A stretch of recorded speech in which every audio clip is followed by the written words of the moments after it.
10 ditët e fundit të Ramazanit. Këto 10 ditë nga Ramazani kanë një vlerë të veçantë nga të gjithë ditët e tjera. Pasi ato janë ditë të cilat profeti Muhammed a.s. e kalonte natën e tyre i zgjuar duke adhuruar Zotin.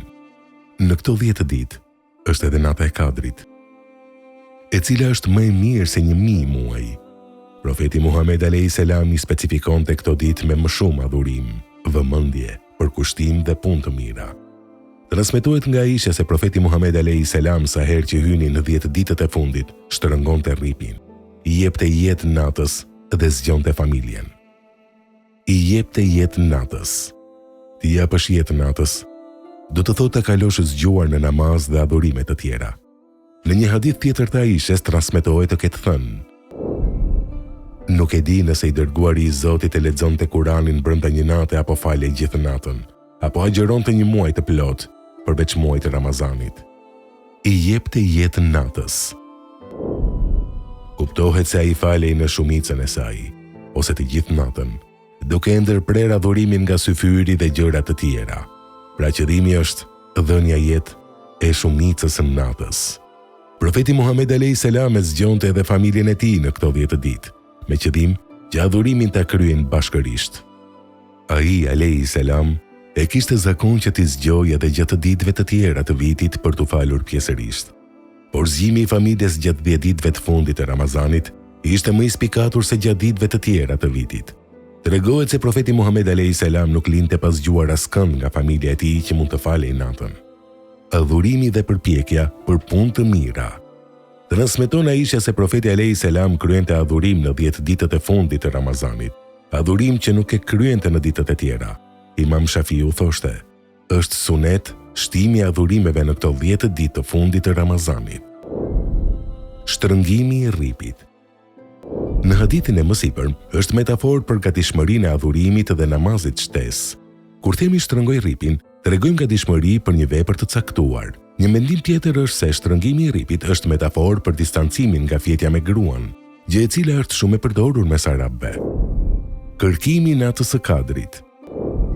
Një nga vlerat e këtyre 10 ditëve të fundit të Ramazanit është se në një nga këto ditë është edhe nata e Kadrit, një nga netët më të mira të vitit, më e mirë se 1000 muaj. Nëse një njeriu i mundësohet të adhurojë Zotin për 84 vite, vetëm adhurimi i natës së Kadrit do të ishte më i mirë dhe më i vlefshëm se këto 84 vite adhurim. Kjo është një nga mirësitë dhe vlerat me të cilat është graduar ky umet. Profeti Muhammed a.s. ka thënë: kush falet natën e Kadrit me besim dhe shpresë, do i falen gjunahet e parakaluara. Me besim, do më thënë me besim tek Zoti për shpërblimin që ka adhurimi i kësaj nate. Me shpresë do e fitoj shpërblimin dhe sevapin vetëm nga Zoti. Nata e Kadrit gjendet në një nga 10 netët e fundit të Ramazanit. Profeti Muhammed a.s. thoshte: kërkojeni natën e Kadrit në netët teke të 10 ditëve të fundit të Ramazanit. Shohim që profeti a.s. thotë se nata e Kadrit gjendet në njërin nga netët teke të 10 ditëve të fundit. Kjo natë gjendet më së shumti në 7 ditët e fundit të 10 ditësit. Profeti a.s. thotë në një hadith tjetër: kërkojeni në 10 ditët e fundit. Nëse dikush prej jush është i dobët, mos heq dorë nga 7 ditët e fundit. Nga 7 ditët e fundit, nata më e mundshme për të qenë e Kadrit është ajo e 27 e Ramazanit. Kjo bazuar në hadithin i cili e transmeton Abdullah ibn Mesudi radiallahu anhu: kush falet gjithë vitin e arrin natën e Kadrit. U përgjigj: pasha Zotin i cili nuk ka shok, nata e Kadrit është në Ramazan. Pasha Zotin unë e di cila natë është. Ajo është nata në të cilën i dërguari i Zotit a.s. na urdhëroi të adhurojmë Zotin. Nata e 27 e Ramazanit. Nga shenjat e saj është se dielli i mëngjesit i ditës që pason është i bardhë, pa rreze. Prandaj nga muslimani pritet që t'i jap jetë kësaj nate me adhurim, përmendje të Zotit, lexim Kurani, istighfar e të tjerë. Nata e Kadrit kërkohet në 10 ditët e fundit të Ramazanit, duke punuar vepra të mira, jo duke mbajtur syt nga shenja iluzionare të caktuara siç mendojnë disa njerëz. Zoti në Kur'an tregon se natën e Kadrit zbresin melekët, por ato i ka pas parë vetëm i dërguari i Zotit a.s. dhe është e pamundur të shihen nga njerëzit. Itikafi. Itikafi është një nga ritualet më të çmuar dhe të vlefshëm tek Zoti i lartësuar, sidomos në këto 10 ditë.